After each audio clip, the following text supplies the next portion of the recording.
There's a quiet little detail that separates women who look effortlessly elegant at 65, 70, even 80, from women who just look older. It's not their skincare, and it's not even their outfit. It's something so simple that most women walk right past it every single morning without giving it a second thought. Yet it's the very first thing people's eyes land on before they even say hello. Today I'm walking you through exactly what elegant older women consistently get right, and I'm also revealing the one mistake, sitting right at number 4, that almost every woman over 60 is still making without ever realizing it's quietly working against her. Stay with me all the way to the end because once you see number 4, you genuinely won't be able to unsee it in your own routine. Hello, my elegant one. Welcome back if you're already part of our little community here. It's always wonderful to see a familiar face. And if this is your very first time here, welcome to Elegant Beyond 60, the channel built for women who want to look polished, confident, and beautifully put together, without spending a fortune chasing trends that were never made with them in mind. Whatever it was that brought you here today, I'm genuinely glad you stayed, because what we're about to go through together isn't just a list of tips. It's a real look at the small, consistent choices that make certain women stand out gracefully at every single age. Before we get started, if you're new here, go ahead and hit that subscribe button. It's such a small thing on your end, but it truly helps this channel keep reaching more women just like you. Women who are looking for advice that actually fits their real life, not someone else's highlight reel. Alright, let's not waste another moment, because the very first thing elegant older women always get right might surprise you far more than you expect. Number 1. They get their haircut right for their face, not for the calendar year. Elegant older women have one thing in common that's almost invisible. If you don't know what you're looking for, they don't choose their haircut based on what's trending that year. They choose it based on what their face actually needs today.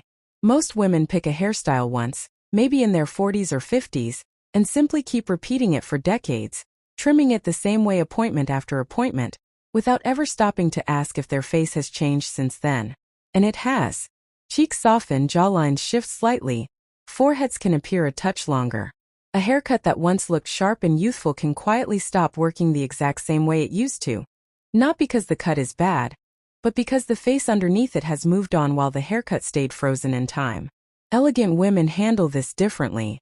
They treat their hairstyle like something living, something that gets gently reassessed every couple of years, not reinvented completely, just softened, adjusted, nudged in a direction that matches who they are right now.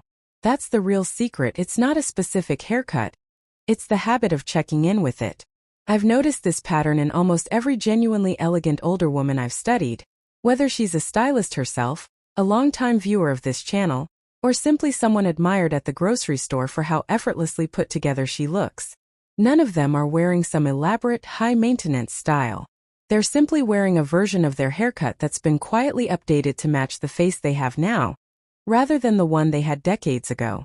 Number 2. They dress for their current body, not their old one.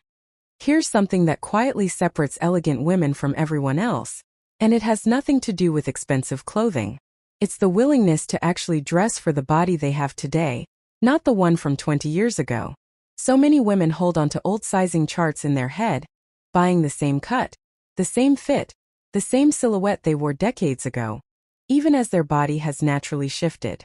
And when the fit doesn't quite sit right anymore, they blame the outfit instead of simply adjusting the size or the cut. Elegant older women let go of that attachment. They try a slightly different neckline, a slightly different waistline, and they judge the outfit purely on how it looks and feels today, not on what size tag used to fit them in the past. It's a small mental shift, but it changes everything about how put together someone looks, because clothes that actually fit the body in front of you will always look more elegant than clothes that technically match your old measurements. There's also an emotional side to this that doesn't get talked about enough. Letting go of an old size or an old silhouette can feel like letting go of a version of yourself you were attached to. But elegant women have quietly made peace with the idea that dressing well today matters far more than clinging to a number from decades ago. A well-fitted outfit in your current size will always photograph better, move better, and feel more comfortable than a slightly too tight version of what used to fit. This shift in mindset, choosing comfort and current fit over nostalgia, is honestly one of the most freeing habits you can adopt. Number 3. They pick one statement, not 5. If you watch elegant older women closely, You'll notice they rarely wear 5 different statement pieces at once. One bold necklace or one bold scarf or one bold pair of earrings, never all 3 together. Most women, especially once they start really enjoying accessories again later in life, tend to pile on every beautiful piece they own all at once, thinking more is more elegant. It's actually the opposite. When everything is shouting for attention, nothing gets to be the star, and the whole look can start to feel busy instead of intentional. Elegant women choose one hero piece per outfit and let everything else quietly support it. A bold necklace means simple earrings. Bold earrings mean a plain neckline. This single habit, choosing restraint over abundance, is one of the clearest visual signs of someone who dresses with real confidence, rather than someone who's still second-guessing themselves in the mirror. A simple way to apply this yourself is to lay everything out before you leave the house, and ask which single piece you'd keep if you could only wear one. Whatever that piece is, build the rest of the outfit quietly around it, and leave everything else in the jewelry box for another day. Before we get to the part most women get completely wrong, and honestly this is the whole reason I made this video, let's pause here for just a second. If you're finding this useful so far, go ahead and tap that like button. It genuinely helps more women just like you discover this video. And while you're at it, leave a quick comment telling me which of these 3 habits you already do naturally. I read every single comment, and I'd truly love to know. Alright, let's talk about number 4, because this is the one almost every woman over 60 is still getting wrong without even realizing it. Number 4. What most women still get wrong. The haircut they keep wearing out of habit, not choice. Here it is, the one almost everyone is still doing. Most women over 60 are not wearing the wrong haircut because it looks bad on them, they're wearing it because they've simply never questioned it. It's become automatic, the same request at every salon visit, the same length, the same shape, repeated purely out of comfort rather than genuine reflection. There's a real difference between a haircut you chose because it flatters you today, and a haircut you're wearing purely because it's familiar and changing feels like too much effort. This shows up most commonly in one specific way. Women keeping their hair the exact same length and shape it's been for 15 or 20 years, even as everything else about their face and their personal style has evolved. The haircut becomes a kind of autopilot decision, and autopilot rarely produces elegance, it produces sameness. Elegant older women, the ones people genuinely notice, are the ones who occasionally pause and ask themselves one honest question. Am I wearing this because it flatters me, or simply because it's what I've always done? You don't need a dramatic transformation to fix this. In fact, drastic changes rarely feel like you at all. What actually works is a small, thoughtful reassessment, going in for your next trim and asking your stylist one simple question. Does this length and shape still make sense for my face today? Sometimes the answer is yes, and that's wonderful. Keep it exactly as it is with full confidence. But sometimes the honest answer is that it's time for a gentle shift. Not a totally new haircut, just an updated, more intentional version of the one you already love. What makes this particular habit so common is that changing your hair can feel surprisingly emotional. For a lot of women, a hairstyle becomes tied to a certain era of life, a certain version of themselves they still feel connected to, and questioning that haircut can feel like questioning that whole chapter. But here's a gentle reframe worth sitting with. Updating your haircut doesn't erase who you were. It simply honors who you are becoming. The women who look the most effortlessly elegant aren't the ones frozen in an old version of themselves. They're the ones who've learned to evolve gracefully, a little at a time, without losing what made them feel like themselves in the first place.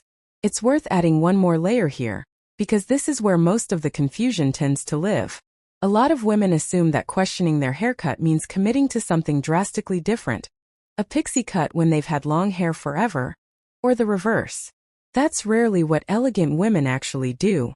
The adjustment is almost always incremental, a few inches of length removed, slightly more layering added around the face, a part line softened, a fringe introduced gently rather than abruptly. These are the kinds of changes that feel evolutionary rather than dramatic, and they're exactly why elegant older women rarely look like they've undergone some jarring transformation. They simply look consistently, quietly updated. And if you're sitting there right now wondering whether your own haircut falls into this category, here's a simple way to check without even leaving your house. Pull up a photo of yourself from about 5 years ago, and compare it honestly to how you look today. If your haircut looks nearly identical in both photos, that's not necessarily a problem. Some styles genuinely do stand the test of time. But it's worth asking yourself honestly whether that sameness is a deliberate choice you still stand behind, or simply a habit you've never paused to reconsider. Number 5. They treat color as a tool, not a cover-up. The final habit elegant older women share is how they approach hair color, or the decision to skip it entirely. Whether they color their hair or proudly wear it silver and gray, elegant women treat the choice as a deliberate styling decision, not something done purely out of anxiety about aging. Women who color simply to hide every sign of gray, without considering whether the shade actually suits their current skin tone, often end up with color that looks flat or slightly harsh against their complexion. And women who go gray purely out of pressure to give up gracefully, without considering whether it's the right choice for them personally, can end up feeling like they lost a piece of their own expression. The elegant approach is neither forcing color nor forcing gray. It's choosing whichever one genuinely makes you feel like yourself, and then committing to maintaining it properly. Whether that means regular toning appointments to keep gray looking bright and healthy rather than dull, or choosing a hair color with warm or cool undertones that actually complement your skin, rather than whatever shade happens to be on sale. This is really the thread that ties every single habit on this list together: intentionality. Elegant women aren't necessarily doing more than everyone else, they're simply doing things on purpose, rather than out of habit or fear. Think about the last time you saw a woman in her 70s who genuinely stopped you in your tracks, not because she looked young, but because she looked so completely herself, so at ease in her own presentation. Chances are, if you looked closely, you'd find these exact 5 habits quietly at work, not loudly, not as some elaborate makeover, just as small consistent choices repeated so often they'd become second nature to her. There's also a practical side worth mentioning here. These habits cost very little to implement. Reassessing a haircut with your current stylist costs nothing extra beyond your usual visit. It's simply a different question asked at the chair. Choosing one statement piece over 5 doesn't require buying anything new. It often means wearing less of what you already own, more thoughtfully. Elegance, in this sense, was never about spending more, it was always about paying closer attention. So there you have it, 5 quiet habits that separate elegant older women from everyone else: choosing haircuts that match their face today, dressing for their current body, picking one statement piece instead of 5, actually questioning the haircut they've been wearing out of pure habit, and treating hair color as an intentional choice rather than a reaction to aging. None of these require a big budget or a dramatic life overhaul. They're small, consistent decisions repeated over time, and that consistency is exactly what elegance actually looks like up close. If today's video gave you even one thing to reconsider, that's genuinely why I make these. Give this video a thumbs up if it helped, subscribe if you haven't already so you catch the next one, and tell me honestly in the comments, were you one of the many women still doing number 4 without realizing it? I read every comment, and I would truly love to hear your answer. Until next time, stay elegant, stay confident, and I'll see you in the next video.